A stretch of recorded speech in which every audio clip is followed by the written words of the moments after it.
What's up, besties? I hope you're having an amazing day. So today's video is a more chill one, I guess. I thought about doing it a long time ago, and it's because someone tweeted something about how this is like the worst color ever, and someone else quote retweeted it with an even worse one in their opinion, and as you can see, the original doesn't exist anymore, so I can't just show you the original one. Like the account doesn't exist anymore. Um, and so we're just going to go off this one. As far as I believe, the original might have been like the same color but slightly lighter or slightly darker, like something not like that far off, like also like the shade of like brown, poopy, uh, green. I don't know if we can still call it green. The point is, people in the replies also that gave their suggestions as to what the worst color is. Some of these are like my favorites, like my favorites, and I guess I would divide these hated colors into two categories. Because I essentially just went through the entire thread and color picked all of these colors that were shown in the replies into one singular Clip Studio Paint square, so that I have them all, and I would divide them into two groups, or maybe three groups. Okay. Group number one would be the browns, the like dark browns specifically. Uh, there is like almost the one same color in my picked square 5 times. And I believe at least 3 of those got a lot of likes because I picked from every reply with the color someone hates without looking at the like count, because that would be tiring to also like consider which ones are more relevant, which one are less. So there is a lot of brown, so that's the first category. The second category would be very vivid colors, which are, as we've established, my favorites. So you've got this very vivid green, we've got this teal, we've got this indigo, I guess, this very deep royal blue maybe. We've got neon yellow, we've got like 2 shades of magenta, we've got this very vibrant red, uh, and the third category I'm going to say is just people's very personal, not based in anything preferences, because it's like dark purple for some reasons, or like light grayish pink. It's just pastel pink. It's just pastel. But there is this regular dark green, or this slightly like raspberry red. I'm going to call this color. Like these are chill colors, I think. And I thought to myself when I saw this that I can use these to make a drawing. Like, first of all, my first thought was like, you're not comparing my favorite colors to poopy green.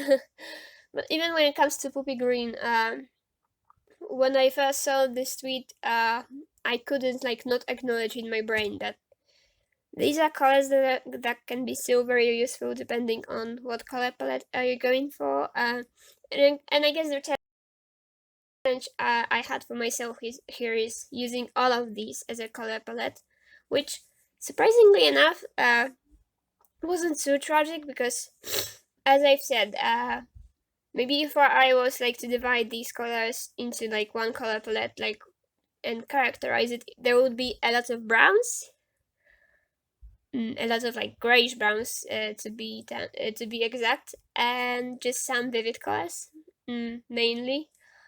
Um, so it wasn't tragic, for me at least. There wasn't like too much, maybe a little too much, because I'm not sure if all of the vivids go all that well together. But yeah, I decided to make one illustration with all of them, and I was like kind of debating myself on how do I do that once I've set my mind on doing that. And in particular, which one of my art styles I'm going to use for this challenge, because I think if I was trying to stay the truest to the challenge as possible, I could use the more cartoony, like comic style one. And so then I would use flat shading with like the or cell shading, I think it's called in English. Uh, so that the colors are exactly as they are in the palette, and I'm not mixing too much. But I thought it would be more fun to just get a full, detailed, maybe not too detailed, but still detailed illustration out of it. So I decided to go for my more semi-realistic art style. And when it comes to what I drew, this came to me in a dream. I'm going to say, and now my dreams are not very like visually full. I think this can be related to my aphantasia. Like I'm not seeing that much in my dreams. Usually, like it's night. So my visuals, they exist. There, I do see things in my dreams.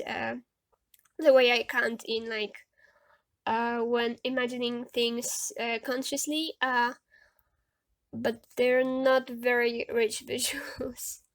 They're like barely there. I'm like maybe not blind, because if I was blind it would be blurry, but it's just inconsistent and dark and lacks detail. Oh, maybe that would be like the way I'm going to describe it. It lacks detail.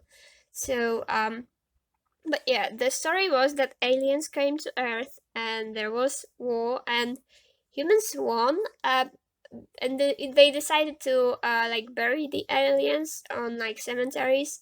And these cemeteries later became abandoned because nobody cares for them, but they remain them, like nobody touched them because well, I guess the reason my brain thought of it was that I'm not sure the aliens would bury humans if they want, that was the premise. And in that dream, I lived in a world that has been like many years after it, so there was no active threat, and I just saw the cemeteries, and they were strange.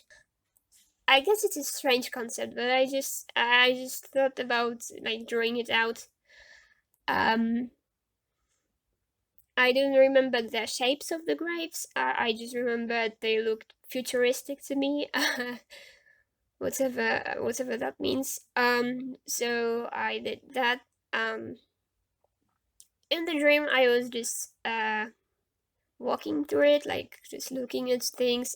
Here I drew a character laying on the ground, surrounding by them, because the graves were also not just graves; they were like, because not, how do I put it? The main aliens that fought with us just lost and left, but there came like these little aliens as well, and these little aliens were like living everywhere.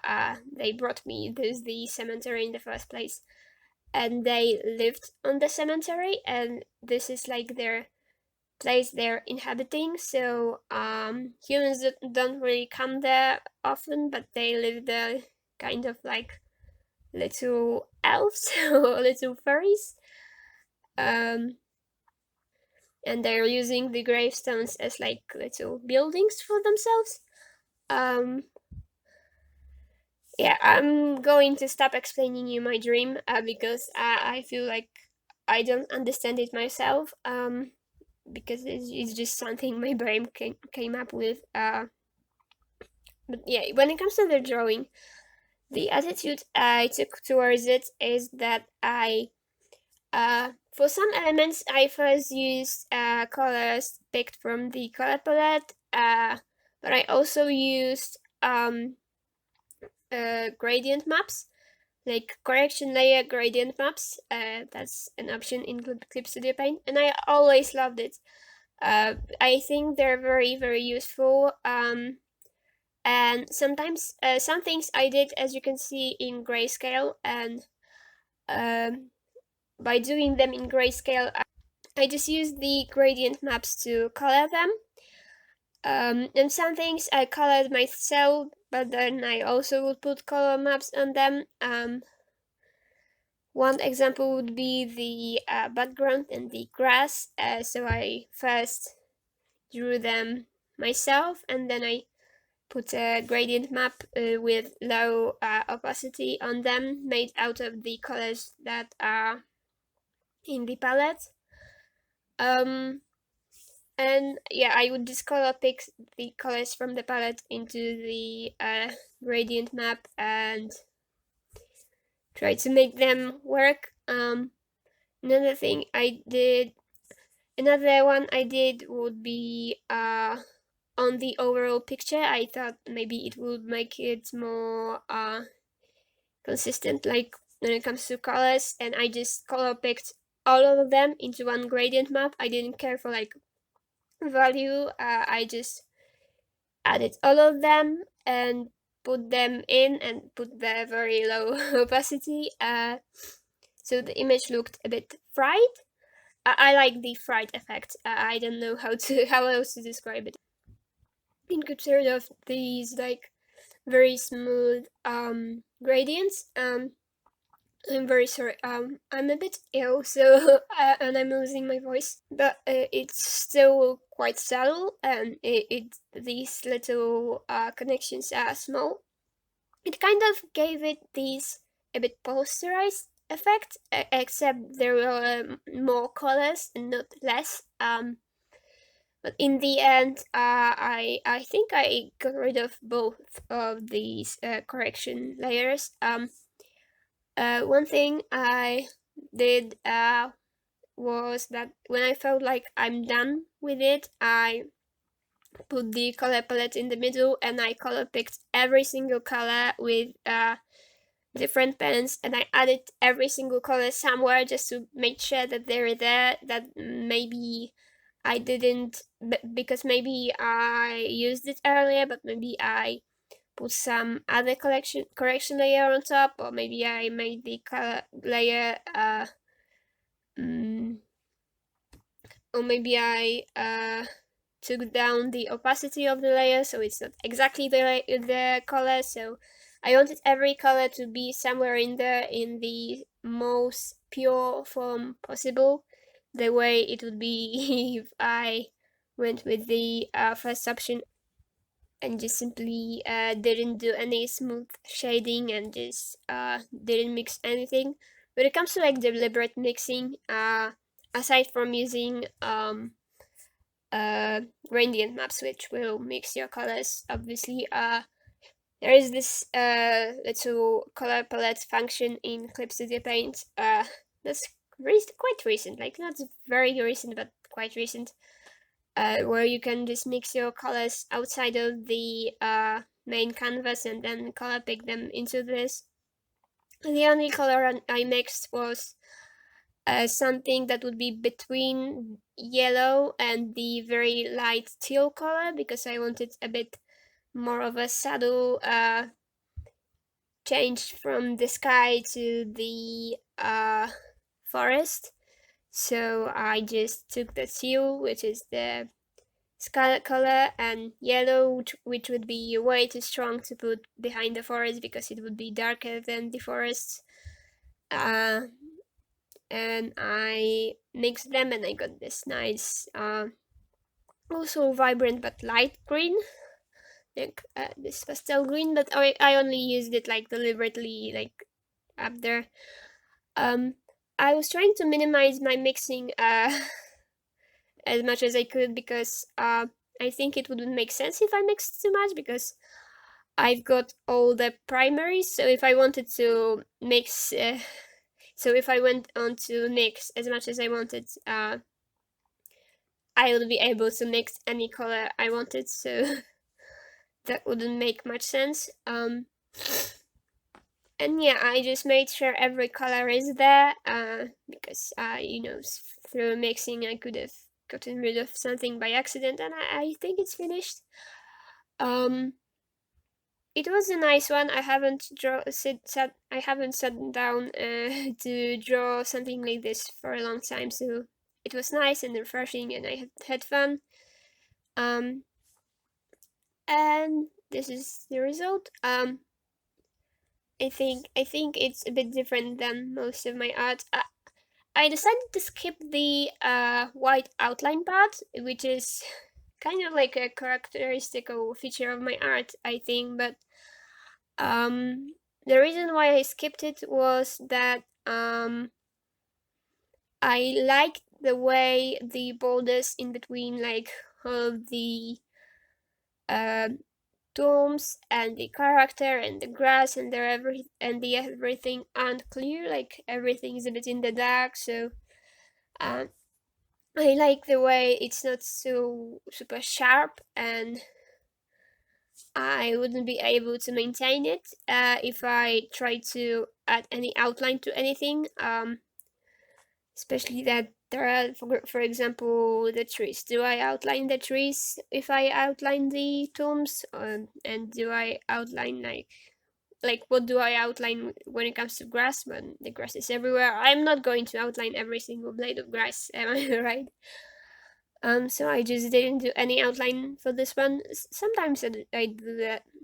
Sometimes I do that when it comes to like bigger, more open world drawings, I guess. The last one I remember being the pink one, the one also sci-fi one with the buildings and the flying vehicle. Mm, just a bit of a sci-fi like landscape. But yeah, I enjoyed the textures in this one. That's one thing I'm happy about. Um, yeah, it wasn't super easy. It was actually harder than I expected, probably because of the subject matter that I chose. That I didn't know how to fully express. But in the end, I feel like this is it. Like, and I'm not going to do much more with it. So here it is. I think that's all for me for now. If you have any advice or any ideas on what I could have done, or like how to make things better here, I don't hold any grudge to anyone who said that a beautiful color is ugly, because everyone gets to have their own opinion. And when it comes to the browns, as you can see through most of my art, I don't use them very much either. I don't enjoy drawing with browns. I avoid them actually, but I enjoy other people's art that has them. So I think we can all just, agree to disagree when it comes to like which colors are better and which are worse, because it doesn't really matter in the end. So this isn't really to be like, ha guys, look, I'm so much better than you. I can make something with these colors, because it doesn't matter. Like everyone should do what they feel like doing. Uh, but yeah, if you have any advice, if you have any ideas on what I could do or what I can do in the future, any opinions on these colors, and maybe there are other colors you think should be included, or maybe you want to defend some of these colors as well. Anything that comes to your mind, like how do you feel about this drawing, maybe also. I would love it if you left your thoughts in the comment section down below, and for now, just stay safe, stay hydrated, and peace.